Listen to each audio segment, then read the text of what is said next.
ವಿಜಯಪುರದ 8ನೇ ವಾರ್ಡಿನ ರಸ್ತೆಗಳಿಗೆ ಕಾಂಕ್ರೀಟ್ ಭಾಗ್ಯ. ನಗರೋತ್ಥಾನ ಟಿಎಸ್ಪಿ ಯೋಜನೆಯಡಿ ರಸ್ತೆಗಳ ಅಭಿವೃದ್ಧಿ.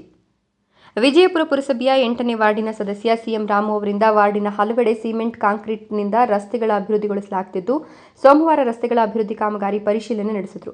ಪಟ್ಟಣದ 8ನೇ ವಾರ್ಡಿನ ಹಳೆ ವೈಶ್ಯ ಬ್ಯಾಂಕ್ ರಸ್ತೆ, ಸರೋವರ ಗಣಪತಿ ಕಲ್ಯಾಣಿ ರಸ್ತೆ, ಗೋವಿನಕಲ್ಲು ರಸ್ತೆ, ಮುನಿಯಪ್ಪನವರ ಸಂಧಿ ರಸ್ತೆಗಳನ್ನು ಅಭಿವೃದ್ಧಿಗೊಳಿಸುತ್ತಿರುವುದರಿಂದ ವಾಹನ ಸವಾರರು, ಪಾದಚಾರಿಗಳು, ಸಾರ್ವಜನಿಕರ ಓಡಾಟಕ್ಕೆ ಅನುಕೂಲವಾಗಲಿದೆ.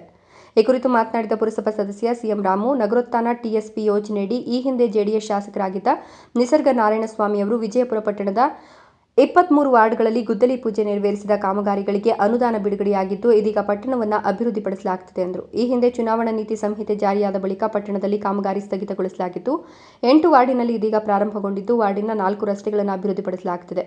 ಇದಕ್ಕೆ ಸಹಕರಿಸಿದ ಜೆಡಿಎಸ್ ಮಾಜಿ ಶಾಸಕ ನಿಸರ್ಗ ನಾರಾಯಣಸ್ವಾಮಿ ಎಲ್ಲ ಜೆಡಿಎಸ್ ಮುಖಂಡರಿಗೆ ಅಭಿನಂದಿಸಲಾಗುವುದು ಎಂದರು. ಮತ್ತು ಯುವ ಮುಖಂಡರಾದ ಪ್ರಕಾಶ್ ಅಣ್ಣವರು ಮತ್ತು ನಮ್ಮ ಜೆಡಿಎಸ್ ಪಕ್ಷದ ಕಾರ್ಯಕರ್ತರು ಮತ್ತು ಹಿರಿಯ ಮುಖಂಡರೆಲ್ಲ ಎಲ್ಲ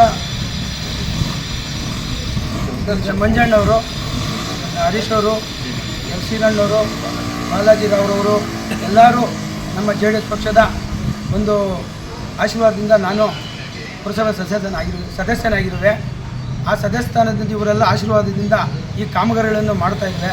ಇದಕ್ಕೆಲ್ಲ ಮುಖ್ಯವಾದ ಕಾರಣ ಇವರೆಲ್ಲ ಒಂದು ನಾನು ಆಶೀರ್ವಾದ ಅಂತ ತಿಳಿಸುತ್ತಾ, ಮತ್ತು ನಮ್ಮ ಈ ನಗರೋತ್ಥಾನ ಟಿಎಸ್ಪಿ ಯೋಜನೆ ಅಡಿಯಲ್ಲಿ 28 ಲಕ್ಷ ರೂಪಾಯಿ ಅನುದಾನ ನಡೆದಿಲ್ಲ ಕೆಲಸ ನಡೆದಿರೋದಂಥದ್ದು. ಈ ಕಾಮಗಾರಿಯಲ್ಲಿ ನನಗೆ 6 ಕಾಮಗಾರಿ ಆಗಿರೋದು, ಆದರೆ 4 ಕಾಮಗಾರಿ ಮಾತ್ರ ಆಗಿರೋದು. ವಿಚಾರ ಕೇಳೋಕ್ಕೆ ಹೋದರೆ ಟಿಎಸ್ಪಿ ಯೋಜನೆ ಅಡಿಯಲ್ಲಿ ನಿಮಗೆ 28 ಲಕ್ಷದಲ್ಲಿ ಈ 4 ರಸ್ತೆಯಲ್ಲಿ ಕೆಲಸ ಆಗಿರೋದಂಥ ಕಾಂಟ್ರಾಕ್ಟ್ದಾರರು ಈ ಥರ ನಮ್ಗೆ ಸಬೂಬು ಹೇಳಿದ್ದಾರೆ. ಅದರಲ್ಲೂ ನಾನು ಕಾಮಗಾರಿ ಮಾಡಿಸ್ಕೊಂಡೇ ಬರ್ತಾ ಇದ್ದೀನಿ. ಜೆಡಿಎಸ್ ಮುಖಂಡ ಎಸ್ಆರ್ಎಸ್ ಬಸವರಾಜ್ ಮಾತನಾಡಿ, ಜೆಡಿಎಸ್ ಪಕ್ಷದ ನಿಸರ್ಗ ನಾರಾಯಣಸ್ವಾಮಿ ಅವರು ಶಾಸಕರಾಗಿದ್ದ ಅವಧಿಯಲ್ಲಿ ನಗರೋತ್ಥಾನ ಯೋಜನೆಯಡಿ ಬಿಡುಗಡೆಯಾದ ಅನುದಾನದಲ್ಲಿ ವಿಜಯಪುರ ಟೌನ್ನಲ್ಲಿ ಚರಂಡಿ, ಪೈಪ್ಲೈನ್ ರಸ್ತೆ, ಕೋಲಾರ ರಸ್ತೆ ಕಾಮಗಾರಿಗಳು ನಡೀತಾ ಇದ್ದು, ಟೌನ್ 8ನೇ ವಾರ್ಡಿನಲ್ಲಿ ಸದಸ್ಯ ಸಿಎಂ ರಾಮು ಅವರು ರಸ್ತೆ ಅಭಿವೃದ್ಧಿಪಡಿಸುತ್ತಿರುವುದು ಸಂತಸದ ವಿಷಯವಾಗಿದೆ ಎಂದರು. ಒಂದೆರಡು ಮಾತನಾಡೋಕ್ಕೆ ಇಷ್ಟಪಡ್ತಾ ಇದ್ದೇನೆ. ಯಾಕೆಂತಂದರೆ ಇವತ್ತು ವಿಜಯಪುರದಲ್ಲಿ ಜಾತ್ಯತೀತ ಜನತಾದಳದ ಶಾಸಕರಾದಂಥ ನಿಸರ್ಗ ನಾರಾಯಣಸ್ವಾಮಿಯವರ ಅವಧಿಯಲ್ಲಿ ಹಾಗೂ BJP ಸರ್ಕಾರದಲ್ಲಿ ಇದ್ದಂಥ ಒಂದು ಅವಧಿಯಲ್ಲಿ 4 ಕೋಟಿ ನಗರೋತ್ಥಾನದ ಕಾಮಗಾರಿ ಈಗಾಗಲೇ ನಡೀತಾ ಇದೆ. ಹಿಂದೆ ರಾಜೇಶ್ವರಿ ಭಾಸ್ಕರ್ ಅವರು ಹಾಗೂ ವಿಮಲಾ ಬಸವರಾಜ್ರವರು ಅಧ್ಯಕ್ಷ ಆಗಿದ್ದಂಥ ಒಂದು ಅವಧಿಯಲ್ಲಿ ಈ 23 ವಾರ್ಡಿನ ಕಾಮಗಾರಿ ನಡೀತು.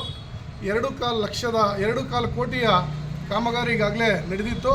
ಇನ್ನು 2.25 ಕೋಟಿಯ ಕಾಮಗಾರಿ ಬಾಕಿ ಇದ್ದಿದ್ದರಿಂದ ಆ ಕಾಮಗಾರಿ ಇವತ್ತು ನಡೀತಾ ಇದೆ ಅಂತ ಹೇಳಕ್ಕೆ ನಾನು ಇಷ್ಟಪಡ್ತಾ ಇದ್ದೇನೆ. ನಮ್ಮ ಜನಪ್ರಿಯ ಶಾಸಕ ನಿಸರ್ಗ ನಾರಾಯಣಸ್ವಾಮಿ ಅವರ ಅವಧಿಯಲ್ಲಿ ಆಗಿರ್ತಕ್ಕಂಥದ್ದು ಅಂತ ಹೇಳೋಕ್ಕೆ ನಾವೆಲ್ಲರೂ ಖುಷಿ ಪಡಬೇಕಾಗ್ತದೆ. ಯಾಕೆ ಅಂತಂದರೆ ನಾವೆಲ್ಲ JDSನ ಮುಖಂಡರಾಗಿರೋದ್ರಿಂದ ಅವರು ಮಾಡಿದಂಥ ಕಾಮಗಾರಿಯನ್ನು ಇವತ್ತು ನಾವು ಹೇಳಿದ್ರೆ ಮಾತ್ರ ಜನಗಳಿಗೆ ಗೊತ್ತಾಗ್ತದೆ. ಯಾಕೆಂತಂದರೆ ಈ ಕಾಮಗಾರಿ ಯಾವಾಗ ನಡೀತು, ಯಾವ ಅವಧಿಯಲ್ಲಿ ಬಂತು ಅಂತ ಗೊತ್ತಿಲ್ಲ. ಯಾಕೆಂದರೆ ಇದಕ್ಕೆಲ್ಲ ಮೂಲ ಕಾರಣ ನಮ್ಮ ಜಾತ್ಯತೀತ ಜನತಾದಳದ ನಿಸರ್ಗ ನಾರಾಯಣಸ್ವಾಮಿ ಅವರು ಅಂತ ಹೇಳೋಕ್ಕೆ ನಾನು ಇಷ್ಟಪಡ್ತಾ ಇದ್ದೇನೆ. ಈಗಾಗಲೇ ಏನು ಕಾಮಗಾರಿ ವಿಜಯಪುರದಲ್ಲಿ 23 ವಾರ್ಡಲ್ಲಿ ಪೈಪ್ಲೈನ್ ಇರ್ಬೋದು, ಚರಂಡಿ ಇರ್ಬೋದು, ಎಲ್ಲ ಕಾಮಗಾರಿ ಅವಧಿಯಲ್ಲಿ